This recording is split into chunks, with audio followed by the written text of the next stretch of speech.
PMLA act రాజకీయంగా కాకుండా చట్టపరంగా కోర్టు ఎలా పనిచేస్తుంది అనేది మనం చూడాలి. ఓకే. సో పిఎంఎల్ఏ యాక్ట్ కాడికి వచ్చేటికి జనరల్ ఐపీసీ లేదా ఇతర యాక్ట్ లాగా యాంటీ కరప్షన్ యాక్ట్ లాగా కాదు. ఓకే. అది ఇంటర్నేషనల్ లెవెల్లో అన్ని కంట్రీస్ ఒక అవగాహనకు వచ్చింది. వీళ్ళంతా దేశద్రోహులు, ఎవరైతే పిఎంఎల్ఏ యాక్ట్ కింద మనీ ల్యాండరింగ్ చేస్తున్నారో వాళ్ళు ప్రపంచ మానవ వ్యతిరేకులు. ఓకే. కేవలం మనకు మాత్రమే కాదు, ఆ దేశ వ్యతిరేకులే కాదు, ప్రపంచ అభివృద్ధి చెందకుండా ఎకానమీ ముందుకు పోకుండా మనీ ల్యాండరింగ్ చేస్తున్నారు. కాబట్టి ఇటువంటి సీరియస్ గట్టి చట్టాలనేవి పెట్టాలని చెప్పి తీసుకొచ్చిన ఒక కన్వెన్షన్లో మనం కూడా సిగ్నేటరీ ఇక్కడ. ఓకే. కాబట్టి దానికి తగ్గట్టుగానే మనం చట్టం తయారు చేసుకున్నాం. దీంట్లో అరెస్ట్ చేయాలన్నా, ఎవరినన్నా రిమాండ్కి పంపించాలన్నా, కేసు బుక్ చేయాలన్నా కానీ ఆ ఆఫీసర్ రీజన్స్ రాయాలి. ఓకే. 41 ఏదో ఒక సెక్షన్ ఉంది, చాలా సీరియస్ సెక్షన్ అది.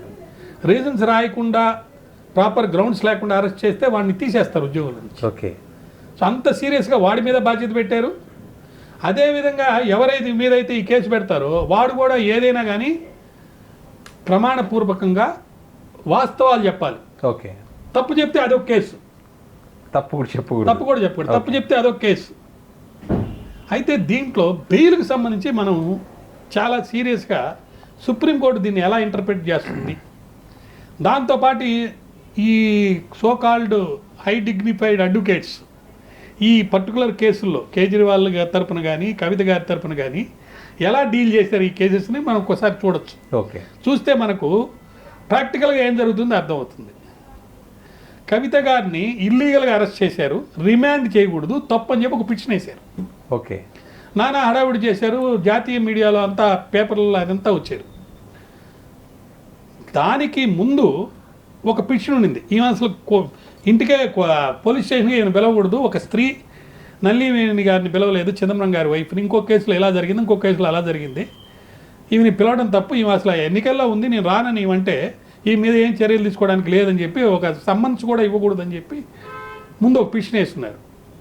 చాలా సీరియస్గా దాని గురించి చాలా ప్రొజెక్షన్స్ జరిగినాయి, ఎన్నికలప్పుడు ఇదే మాట్లాడుకున్నారు.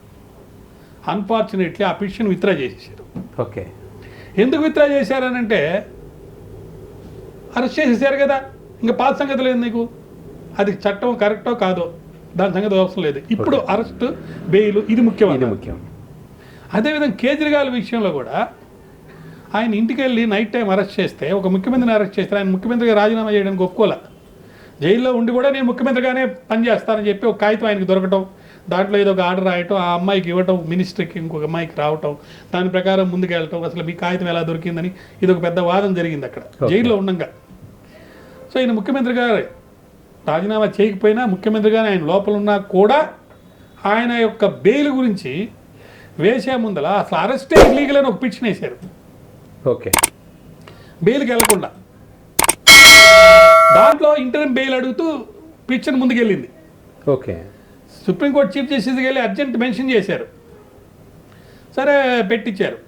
తీరా చూస్తే అక్కడ జడ్జి గారు, అక్కడ ఉన్న ఇద్దరు జడ్జెస్, మేము ఈయన ముఖ్యమంత్రి అయినా సరే ఇంకోరైనా సరే ఆల్రెడీ గతంలో ఇచ్చిన ఒక తీర్పు ఉంది, ఆ తీర్పుని పక్కన పెట్టించి కవిత కేసులో కానీ కేజ్రీవాల్ కేసులో కానీ బెయిల్ పొందాలని వాళ్ళు చూశారు.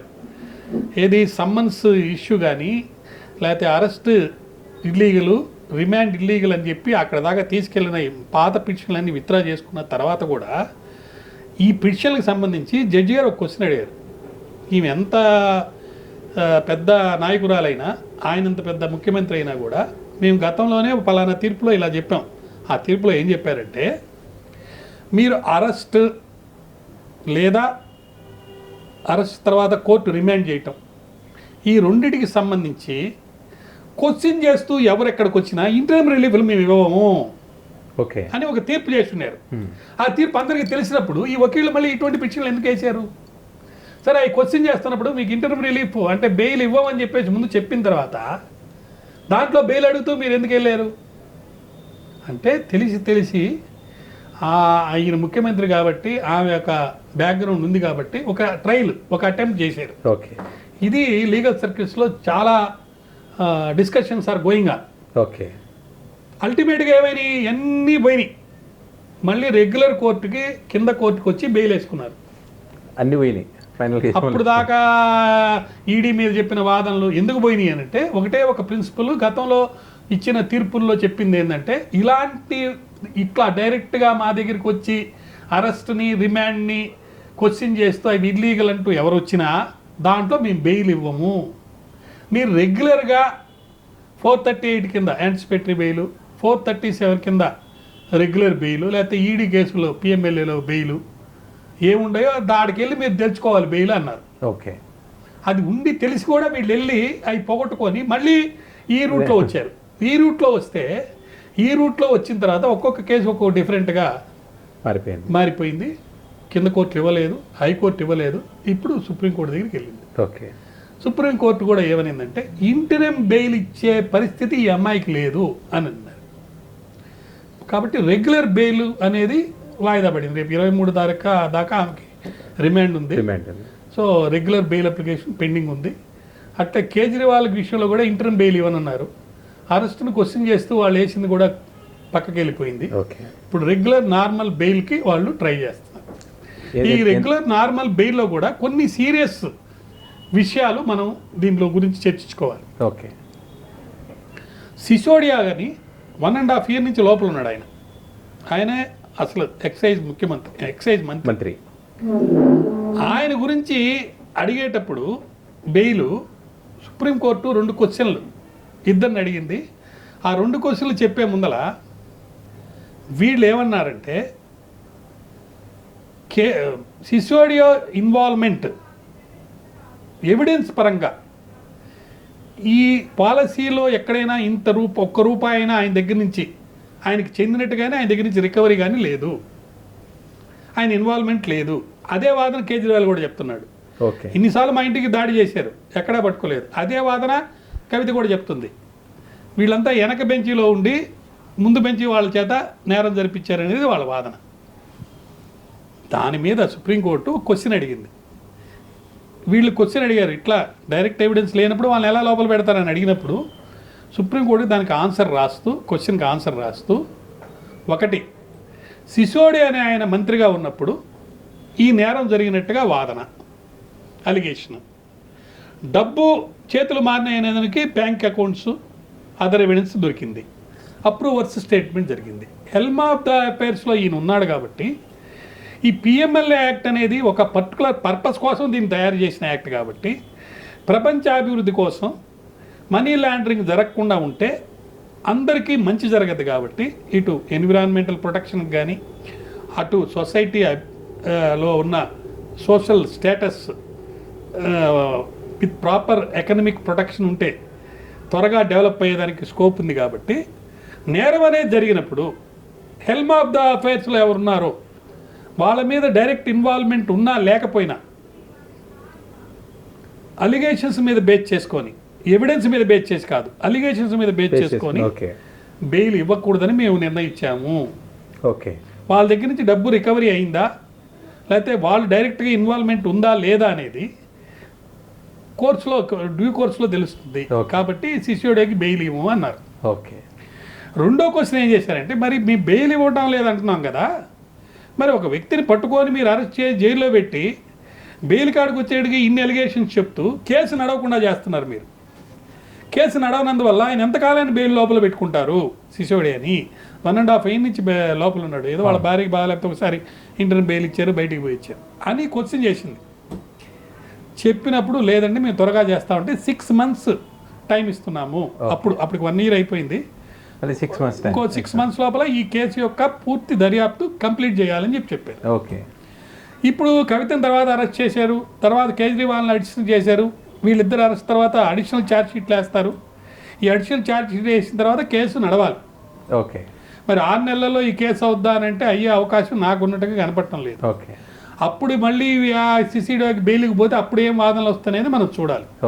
సో సిసోడియాకి బెయిల్ రాలేదు కాబట్టి వీళ్ళకి బెయిల్ రాదేమో, ఇది చాలా సీరియస్ అలిగేషన్ కాబట్టి రాదు అనేది ఒక సీరియస్ వాదన. ఉన్న రోజుల్లో ఇద్దరి మధ్యలో 2 కేసులు వచ్చినాయి మళ్ళీ.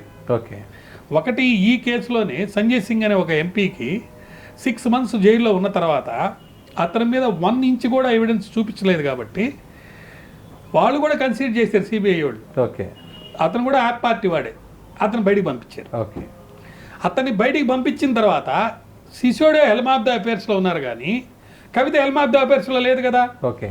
So Kavitha helm of the అఫైర్స్లో లేదు కాబట్టి ఆమె దగ్గర నుంచి డబ్బులు అనేవి రికవర్ కాలేదు కాబట్టి ఏదైనా లబ్ధి పొందితే అసోసియేషన్కి ఏదో 80 లక్షలు, ఇంకో 14 కోట్లు ఏదో దీనికి, ఇవన్నీ రికార్డెడ్ ఎవిడెన్స్ కాబట్టి ఈ ఎవిడెన్స్ని ట్యాంపర్ చేసే అవకాశం లేదు కాబట్టి ఈమెకి బెయిల్ ఇవ్వండి అని ఒక వాదన తీసుకుపోతున్నారు. ఓకే.